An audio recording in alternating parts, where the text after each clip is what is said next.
walau hanya 1 hari. Karena kata Umar, fa innal hayata la tadu, roda kehidupan itu tidak berhenti di tempat namun berputar. Kehidupan itu terus silih berganti. Sekarang kaya, besok miskin. Sekarang miskin, besok kaya. Sekarang mudah, besok susah. Karenanya latihlah putra-putri kita untuk hidup susah. Bukan karena pelit, bukan karena tidak sayang, namun kesayangan sebagai orang tua menuntut kita untuk membentuk suatu karakter jiwa yang pantang menyerah. Karenanya lihat bagaimana Luqman tatkala mengajarkan putranya untuk sholat. Beliau tidak, nak, kalau kamu sholat nanti kamu pasti ini, kamu pasti mudah, urusannya pasti gampang. Tidak. Namun beliau mengingatkan, nak, walaupun kamu sholat, walaupun kamu telah menegakkan amar ma'ruf nahi munkar, namun butuh kesabaran. Karena pasti ada ujian, pasti ada tantangan, aral yang melintang. Karena beliau menekankan, wasbir ala ma asabak, tabahlah tatkala kamu harus menanggung resiko, sabarlah. Walaupun kamu sholat, walaupun kamu sudah menegakkan amar ma'ruf munkar, pasti ada tantangannya, ada aral yang melintang. Dengan kita menjelaskan, mendudukkan masalah semacam ini seperti yang dijelaskan Luqman kepada putranya, ini akan membentuk satu karakter yang luar biasa. Tidak mudah kecewa, tidak mudah patah arang gara-gara menghadapi tantangan, tidak mudah putus asa, apalagi na'udzubillah sampai mengakhiri hidupnya dengan cara-cara tragis gara-gara tidak kuat menghadapi tantangan hidup. Karena ya ikhwan wa ahibbai, latihlah putra-putri Anda untuk sesekali hidup susah. Jangan biarkan, jangan beri fasilitas semuanya, beri, jangan. Ingat, kehidupan itu tidak mungkin kekal. Keberhasilan itu tidak mungkin abadi. Suatu saat pasti akan Allah cabut. Suatu saat pasti akan Allah putar kehidupan kita. Kadang susah, kadang mudah. Walaupun kita mungkin tetap kaya raya, tidak jatuh miskin, namun kesusahan itu bervariasi. Kadang kesusahan itu bukan hanya kaitannya dengan uang, namun kesusahan itu kaitannya dengan waktu, kaitannya dengan tantangan yang lain, dengan masyarakat dan pekerjaan serta hal-hal lainnya.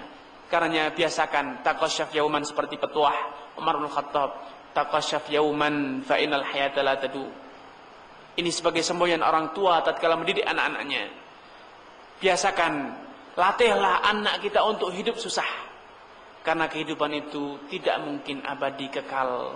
Jadi benar sekarang saudara berhasil memiliki pekerjaan yang kaya, yang bagus, menghasilkan gaji yang besar. Namun siapa yang menjamin itu bisa selama-lamanya? Betapa banyak orang yang tadinya sukses, namun karena suatu hal penyakit akhirnya tidak bisa bekerja lagi dan akhirnya harus jatuh miskin. Dan betapa banyak kesempatan-kesempatan yang kita tetap kaya, namun kita tidak bisa memanfaatkan kekayaan kita.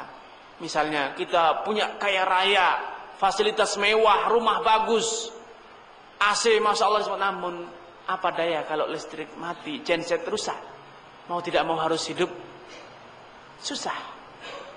Kalau ini tidak dilatih, tidak dibiasakan, maka akan terjadi hal-hal yang di luar dugaan, mengumpat, menyalahkan, mengutuk, dan bahkan na'udzubillah bisa terjerumus dalam kufrun nikmah. Dia mengatakan, ya Allah, saya sudah sholat kayak gini, kok masih sering mati listrik, sering susah, subhanallah. Keluh kesah seakan-akan hidup selama-lamanya susah, padahal dia susah hanya sekali. Tidak mudah tabah, namun mudah keluh kesah. Karenanya lihatlah, bandingkanlah antara putra-putri Anda dengan diri Anda, dan bandingkan Anda dengan orang tua Anda, niscaya akan terjadi perbedaan yang sangat jauh. Di zaman orang tua Anda, fasilitas masih begitu jarang, sehingga mereka bisa menghadapi hidup ini dengan dada yang lapang. Susah, bisa bersabar. Namun Anda hidup dibesarkan dalam segala fasilitas, sehingga ketabahan Anda pun terkikis.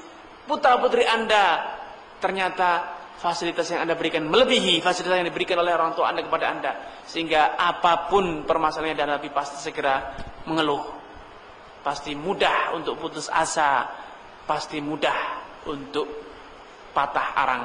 Kenapa? karena kita tidak melatih mereka. Bahkan kecenderungnya orang tua itu lebih memanjakan putra-putrinya dibanding mendidiknya.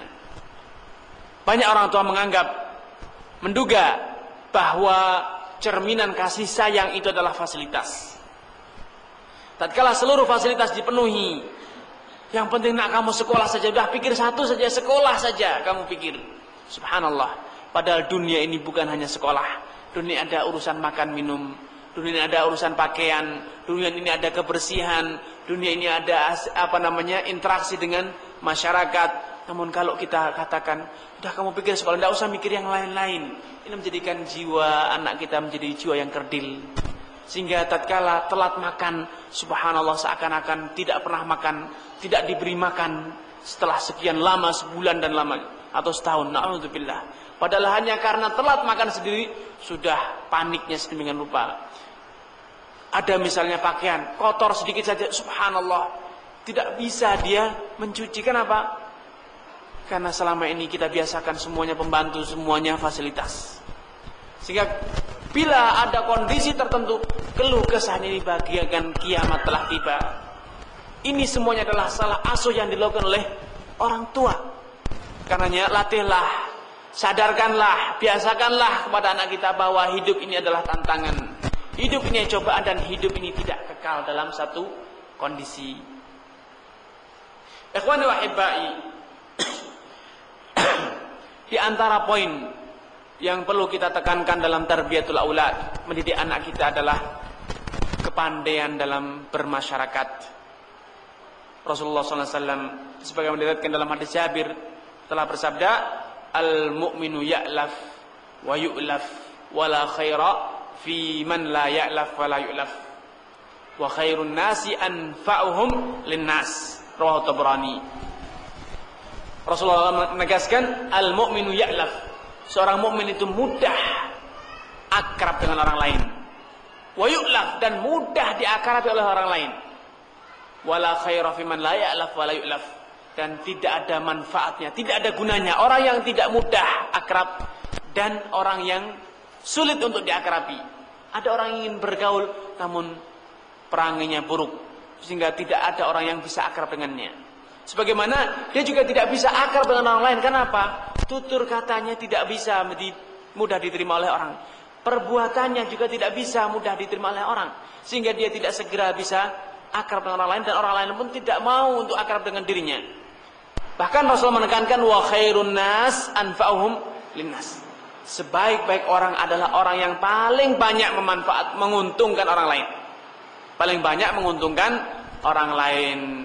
Nah, silahkan kita lihat diri kita, masyarakat kita, lihatlah siapakah orang yang paling senang kita gauli, atau kita paling senang bergaul dengan dia. Pasti jawabannya ada satu, orang yang paling supel, paling gampang pergaulannya, tutur katanya lembut dan ringan tangan. Nah, jadilah orang yang semacam itu. Latihlah, didiklah anak kita agar bisa mudah berinteraksi dan mudah akrab dengan orang lain. Supel pergaulannya, kemudian ringan tangan, membantu kawan yang membutuhkan. Sehingga seperti kata Rasulullah, anak kita menjadi anfa'uhum linnas, menjadi orang yang paling berguna bagi orang lain. Biasakan untuk berbagi, biasakan untuk mudah mendengarkan. Ajari anak kita untuk bisa tenggang rasa dengan saudaranya, berbagi perasaan, membantu orang yang kesusahan, peka terhadap kondisi. Tatkala saudaranya, temannya sedang berduka, jangan tertawa, sadarkan. Karena banyak orang yang merasa senang bila ada saudaranya yang susah. Banyak orang yang bisa tertawa tatkala ia selamat sedangkan saudaranya tercebur.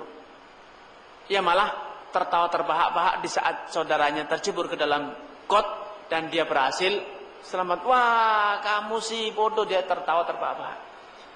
Ini tentu akhlak yang tidak baik.